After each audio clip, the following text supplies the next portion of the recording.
the scariest thing. And she's like, oh, I wonder what they'll do if I play sweet in this scene, and she just keeps toying with us. She loves the game of it. It's just fun for her. That's what's terrifying. Every single character in this has agreed to come and kidnap someone. And we've done repeated other jobs to be within this network of criminals to do harm onto others in order to benefit themselves. So every single character in this movie is a monster.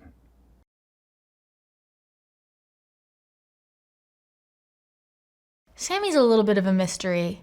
She likes to keep things under wraps. She's a lot cooler than me. She's got a lot of different levels to her, but mostly I think she just wants to observe and listen. She doesn't really want to partake. But she's got some secrets that are revealed to you later in the movie, and the biggest one, I can't tell you, but you'll just have to see it. And I've had a lot of fun playing this role because she's got all these tattoos on, like, even a neck tat. Come on. Like, it's so sick. I love her. I've loved, and the hair and the makeup. Love this character. It's just kind of who I want to be, is what I'm trying to say. She's who I want to be, and I'm not. It's okay. Well, I think Matt and Tyler really love blood. And I was not prepared for the amount of blood. And it looks awesome. Like, I hated how it looked. It was so horrible. So scary looking, but awesome, It's why I'm here. My favorite part of making movies sometimes is that I can get really dirty and then, it's not my clothes. I don't care. You can't really do that in real life. So for me, it was like, I get to do some really cool things in this career, and definitely getting all bloodied up is one of them. Well, from the very first table read, we all looked at each other and we're just like, well, we're in good hands. Phenomenal. Sweetest little girl you've ever seen, consummate professional, never a complaint, never anything except a smile. I love her. I just love her. And it's hard not to love her. And she's just the littlest thing you ever see in your whole life. And she's so cute. And every time she has her scary vampire teeth in and she's just smiling at you and laughing, and you're like, you're so horrifying, but I still love you.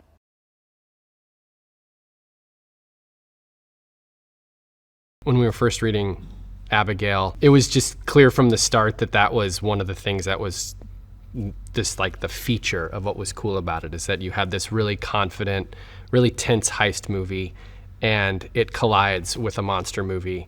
And I think for us, not only was that kind of a flavor we hadn't seen before, but we'd never really done a heist movie before. And so it was really, I think, creatively exciting for us to kind of do our version of that specific genre and then kind of slip into something that I think we're more familiar and maybe more comfortable with, which is just like the monster gore fest, and keeping both of those things alive, the crime movie, the heist movie, the monster movie at all times. That balance, I think, is what was so, it was one of the biggest challenges, but I think at the end of the day is really the identity of the movie.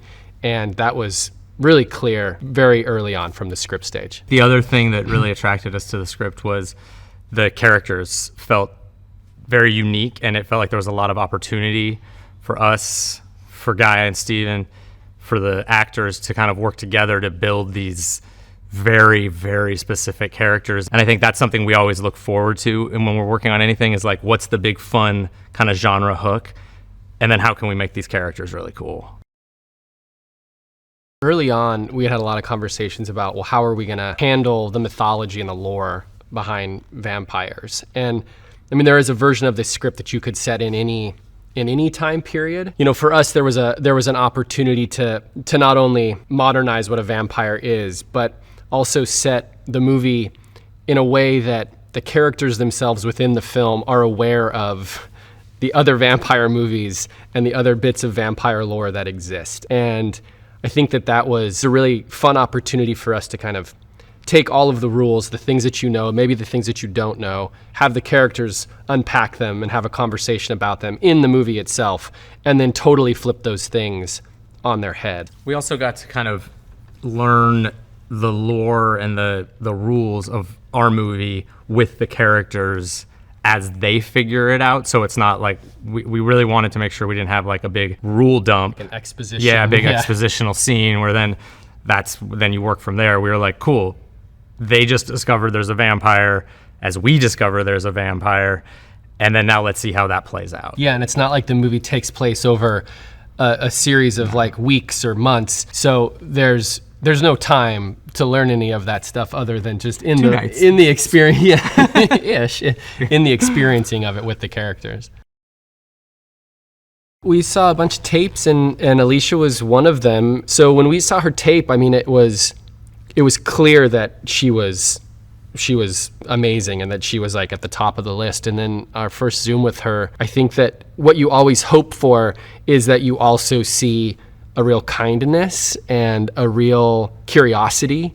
And it was all there. Yeah, and then just very sort of coincidentally also happens to live in Dublin, which is where the movie shot. And then in that first Zoom with her, we had her read some sides, and she did the vamp out scene, and all of us were like, oh, and we just started like texting each other like, oh, found it. She found her. She's great. This is it.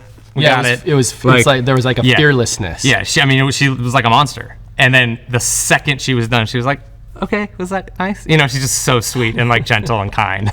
She could do the two things in real instantly. life. Yeah, it's that make that change so effortlessly.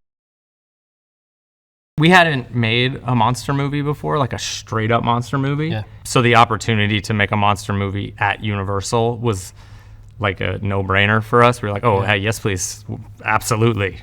Let's do it. I mean, I think the fun of making scary movies in general for us is just that it's make-believe on like the highest, craziest level. There's just a lot of really weird, fun, tactile stuff that you get to do when you're making a horror movie. And I think we're just obsessed with that process. Like we really love the making of that. And then I think on an emotional level, there's just so much fun in getting to explore really earnest emotional things under the veneer of this sort of heightened, ballerina vampire, wacky, kind of crazy world. And I think for us, you know, it's about making the hard things in our lives a little bit more palatable, right? To be able to explore all of these kind of dark corners of who we are in a way that is really fun and is cathartic. And I think that for us, the sort of balance of those things, that you're making a movie about really serious things that is not taking itself seriously at all, that is the sweet spot for us. I'd never done any part like this. I'd never done a character like this. And I've always loved horror films. And I just loved Abigail as her character and how she was like basically playing two different people, and like the transition from the innocent girl into like this vampire. I just thought it was amazing. So I was really, really intrigued. Getting to transfer myself into a vampire was like a completely different, mindset, and you have to go in, like, you're not just changing to a different person, changing to a different, like, species into a vampire. So I really just, when I had those scenes where I'm killing everyone and I'm enjoying it, I just had to really get into it, and especially like all the teeth I get to put in and the contacts as well and all the blood, like, it's a completely different person.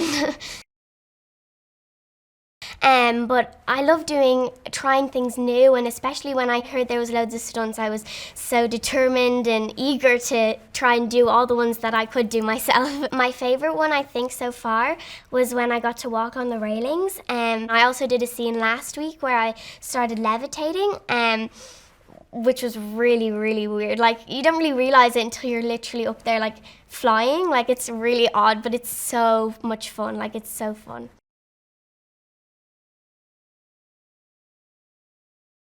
It's deliberately playing on what are the tropes of a vampire movie. The characters even kind of discuss that in their efforts to figure out what's going on and get out of there.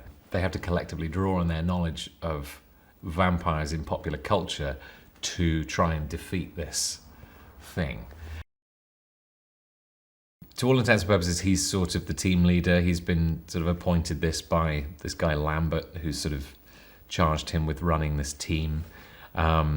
Everybody else seems to have a special set of skills. I'm not sure what Frank's is. but he wrangles them all and seems to begin with, at least, seems to be the sort of grown up in the group, has a little bit of seniority, and is sort of able to get them all together. And as an ex-cop, he's sort of vaguely qualified in that direction. Joey just seems to, despite her slightly sort of shady past, she seems to have it all together and is very sort of serious and, you know, focused in a way that Frank doesn't seem to be. And yeah, she sort of immediately puts his back up, and they have this sort of animosity right the way through, and he's very reluctant to you know, give up the top spot, I think.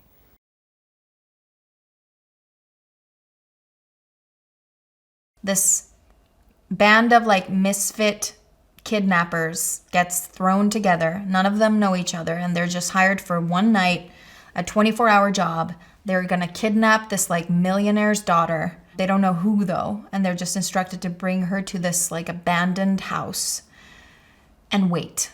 And one of them gets killed, and then another one, and then they start asking like what's going on in this house, and that's when like the supernatural element comes in, and we realize that we're dealing with not a 12-year-old girl, but a 1,000-year-old vampire. I think all of the characters are monsters in that they've all done bad things and they've all hurt people. And so it's funny to see like a monster taking them all down. I've done some very bloody movies before. I've been covered in blood a lot. And this is the most that I've ever been covered in blood. I think that speaks to what kind of movie this is.